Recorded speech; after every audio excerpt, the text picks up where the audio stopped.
Et salut tout le monde, j'espère vraiment que vous allez bien, moi ça va nickel et on se retrouve pour une nouvelle petite vidéo Reptivlog.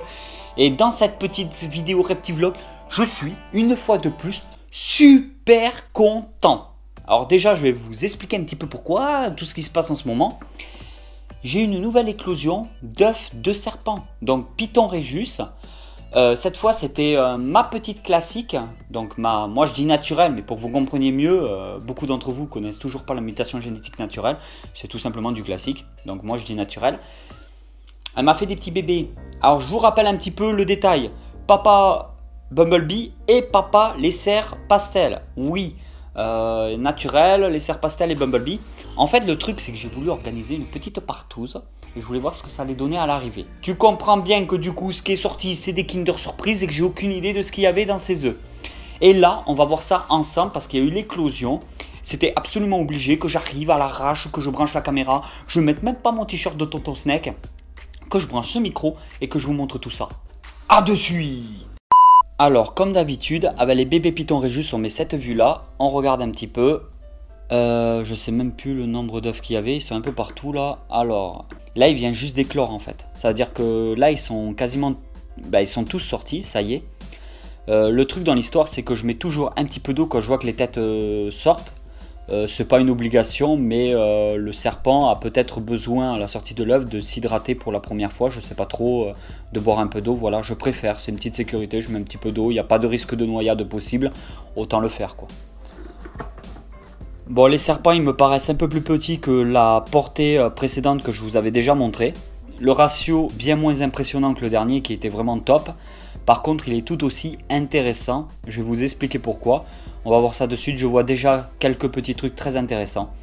Alors déjà, il faut savoir que là, j'ai deux naturels. Donc c'est vraiment la couleur d'origine du Python Rhesus à l'état naturel dans la nature. Donc j'ai celui-là. Je les découvre en plus, c'est trop marrant. Parce que je les découvre vraiment en même temps que vous. Alors comment ça se passe au niveau du dessin? Là vous voyez qu'ils n'ont pas fait la première mue. Là ils sont nés il n'y a que quelques heures seulement. Oula, et déjà très très vif. Il n'y a que quelques heures qui sont sortis de leur terrarium. Je ne vous ai pas montré, mais bien évidemment, juste avant le tournage de cette vidéo, j'ai mis du gel hydroalcoolique. Alors au niveau des dessins, je ne sais pas si vous allez bien voir, il me paraît assez moucheté. Ça peut être vraiment très intéressant. Beau petit bébé. Alors le deuxième, coloration naturelle. Ouais. Ah oui, il est quand même assez moucheté à ce niveau-là. Il a plein de petits points noirs en fait. Ils sont mouchetés un petit peu. C'est vraiment sympa pour du Python Rhesus naturel d'avoir des petites taches comme ça un peu partout. Bon là on peut pas trop en profiter parce que comme je vous ai dit, il y a la première mue qui n'est toujours pas tombée.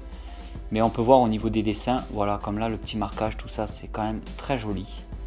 Il a de très très beaux dessins, petit pastel assez sympa. Le deuxième pastel, alors voyons ça. Ça c'est oui, c'est aussi un pastel. Peut-être qu'il sera un peu plus clair, il faut voir après la première mue, mais ça a l'air d'être des pastels qui ont beaucoup de potentiel, qui sont vraiment très jolis. Voilà au niveau des dessins là, comme vous pouvez le voir. Oula, t'es bien actif. Les Python boules, ça se met pas en boule normalement. Un petit spider, alors là par contre le spider est vraiment magnifique. Il y a une énorme remontée de blanc, comme chez sa sœur qui a déjà maintenant plusieurs années. Oh là là là là. Non, le spider par contre il a... À chaque année, quand je produis du spider, ils sont vraiment tout simplement énormes. Toute la partie rose que vous voyez là va devenir blanc comme neige. Les dessins sont magnifiques. Regardez-moi cette petite tête. Ah ouais, très très beau. Ah oui, il y a une énorme remontée de blanc. Oh là là là là. Et le dernier pour la fin, un petit Bumblebee. Alors là, je peux vous dire direct qu'il va péter. Il va être très flashy, très jaune. Ah là là là là là là. Ouh là là. Ça, j'en connais un, ça va l'intéresser de suite. c'est notre ami Nicolas de la chaîne YouTube Sauveur d'un jour. À tous les coups, lui, ça va l'intéresser. Oh là là là là, il est tout simplement royal. Regardez, regardez, au niveau de la queue. Alors là, la remontée de blanc, plus que spectaculaire. Putain, chaque fois, mon Bumblebee, il sort de ses pitons, remontée de blanc, mais regardez-moi ça. Je sais pas comment ça va donner en vidéo, mais là, il y a vraiment du niveau. Petit rappel, hein, pour obtenir un Bumblebee, il faut tout simplement un spider, comme ça, pour le dessin. Hop, reviens là, toi. Et un pastel, comme celui-là, pour pouvoir éclaircir le spider. Avec ces deux-là, donc un pastel et un spider, on peut obtenir du Bumblebee. C'est comme ça qu'on l'appelle.